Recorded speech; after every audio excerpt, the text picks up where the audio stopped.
Alright, we just launched. I'm not sure how I feel about this place. We're out here, we're gonna give it a shot. You know, looks pretty perchy. We're looking at 5 feet of water so far. No real sign of anything. But we're just gonna start fishing, I guess. New rod today, Night Ranger 7.2, medium heavy. 8 to 17 pound test, 1/2 to 1.5 ounce lure. So we're gonna see how this thing feels. Feels nice. Expectations are not high, but we're gonna see. Water temp's 47 so far, 46.9. Well, it's pretty cold, but I mean it's pretty warm after a winter. We gotta find some depth. 4 foot. It's really nice weather. We got this bridge.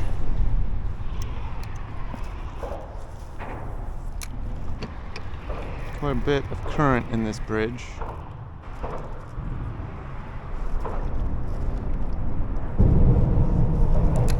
It's a little deeper. 7 feet.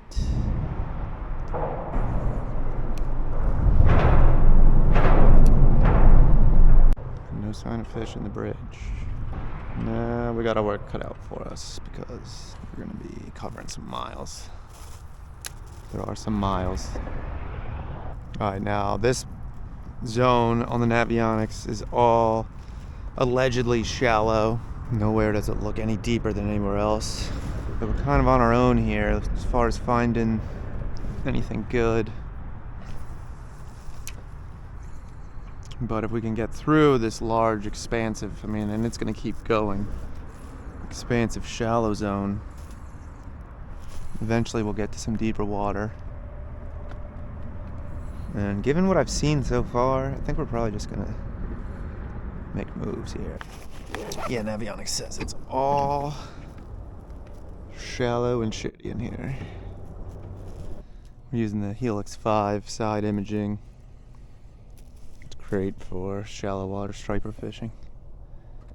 And I have it split right now between down imaging, like regular sonar, and side scan, so hopefully we mark some fish one way or another.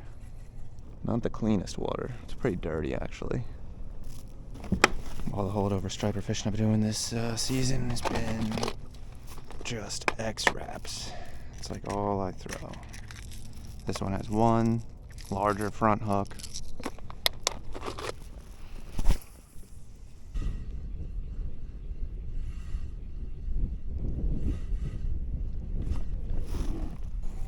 It's pretty shallow, 3/8. 3/8 is our depth. Oh my god, 2 fish to my right. First marks that I'm like very sure are fish. Gotta be fish.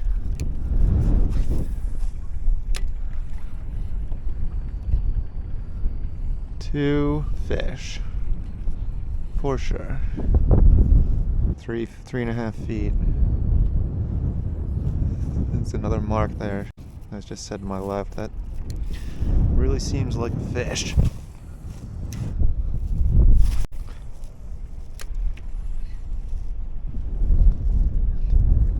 Fish, dude. If there's ever time to actually get some bites, it's right now. Good wind, good tide.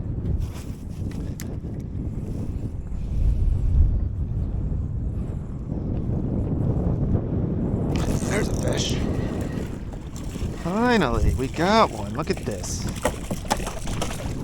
Holy crap. Alright, so I finally started marking. We're in 3 feet right here. Finally had some marks that I actually thought were fish. And we caught one. This is the kind of fish you don't want to have the back trouble on your hook for, because he will do everything he can to get you. Look, that's a fat, healthy rat. Fat, healthy rat. Alright, number 1. We'll take it. Finally started marking. I think I've got it. Now I'm in 2 feet of water. Go back this way a little bit. Maybe do this. And we're marking some fish. Both sides. 2 to 3 foot. Ultra shallow. Good patch of fish. I'm marking right there. Get a little anchor action here, because these conditions suck for trying to do this without an anchor. But watch this technique. Drop it back there. I'm gonna put this around your little stump there. I'm just gonna tie a little knot here. Hook that right there. And now we are anchored, not going anywhere, and we can harass these fish at ease. Somewhere right over here, there's a school of fish. I want to say it's like 20 fish. Now I'm just not really marking shit. Oh, we beat the skunk. I really thought we were getting skunked. And that's certainly like a meager catch, but it's something.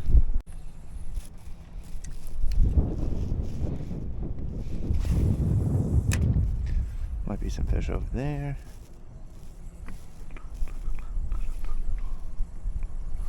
Oh yeah, there was a fish over there. Another fish.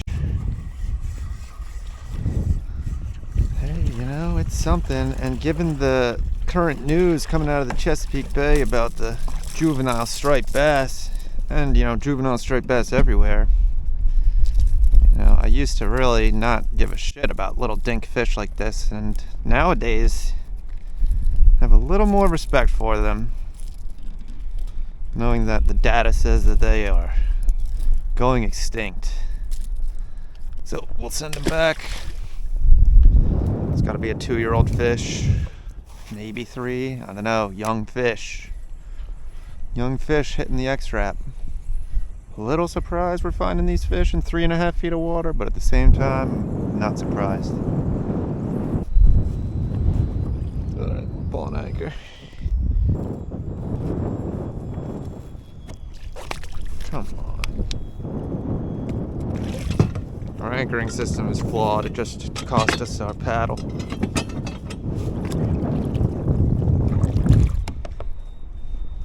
Seen a lot of fish just then when I moved. The wind's here. Good afternoon, warm day, south wind is here.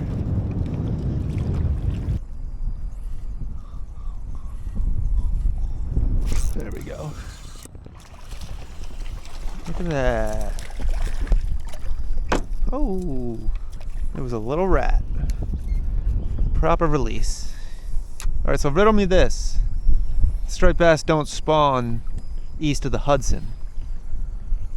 And then they spend 2 to 5 years, the first 2 to 5 years of life in their natal river.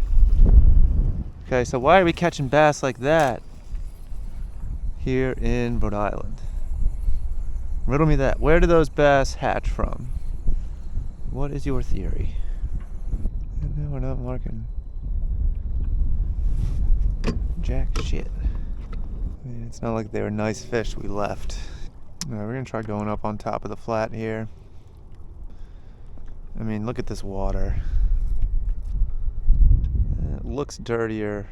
You can see all the sediment, but the viz is pretty low. I believe the fish are probably used to that. Alright, we've come to a shallow patch. Tide's been going out this whole time. It seems like it's a lot shallower than it was now. Looking at the bottom. Can't piddle. Otherwise, I mean, we didn't mark any more fish. It's just like a small patch of small fish in that one spot. Look at this. This is way far away from the ocean. And that's a dolphin. Been dead for God knows how long. Looks fake. We're gonna take a good close look at this. Dolphin. Wow, look how shallow we are. We're edging in here closer and closer to the dolphin. Surprising to see a dolphin all the way back here. I mean, this is fresh water. I tasted this water earlier. Had no salt in it. Dang. That's wild. Oof. Most meager video of the year. Well, that's crazy. There's been a lot of mammals dying lately. This thing's been here a while. And he's far, far away from his salty home.